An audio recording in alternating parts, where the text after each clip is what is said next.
सबसे पहले मैं आपको बता देता हूँ अभाज्य संख्या होती क्या है। अभाज्य संख्या माना कि x है जो अभाज्य संख्या है, तो अभाज्य संख्या ये कैसे पहचानेंगे कि ये अभाज्य है।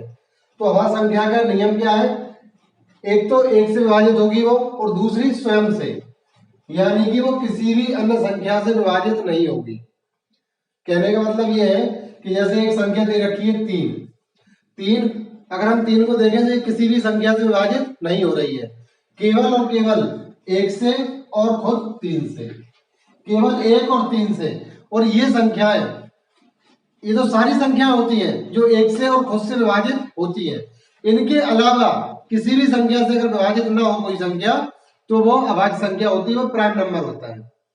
केवल एक से और स्वयं से, एक से और स्वयं से जो संख्या विभाजित होगी वो हमारी अभाज्य संख्या होगी। इसके अलावा और किसी संख्या से विभाजित हो रही है तो वो अभाज्य संख्या नहीं होगी।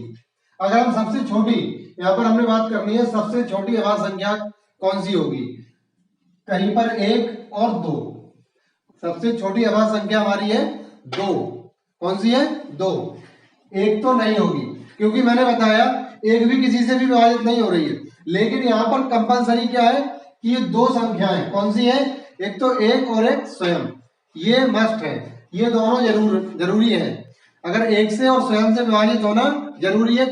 अब यहाँ पर अगर कहा जाए तो एक से विभाजित हो रही है और स्वयं मतलब फिर से एक से विभाजित हो रही है, तो ये संख्या तो एक ही है ना, ये दो संख्या अलग अलग नहीं है, संख्या ये एक ही है हमारी एक। अगर हम एक की बात करें तो केवल ये एक ही संख्या है। अगर हम बात करें यहाँ पर कि एक से विभाजित हो और स्वयं से, तो स्वयं फिर से एक हो गया ये, तो ये दो बार नियम तो यूज हो रहा है, लेकिन ये अलग अलग संख्याएं नहीं है। संख्याएं वो अलग अलग होंगी। अलग कौन सी? एक तो सभी में कम आएगा, जो एक है ये सभी के लिए है, और जो दूसरी संख्या है वो खुद स्वयं होगी। अगर हम सबसे छोटी अभाज्य संख्या की बात करें यहाँ पर तो दो होगी। कौन सी होगी? दो। क्यों?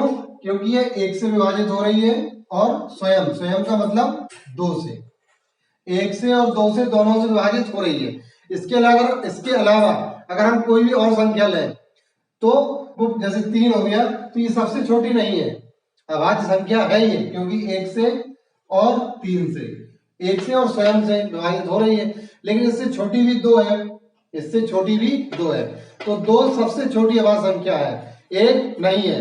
अगर कहीं पर एक मिल जाए तो वो गलत है।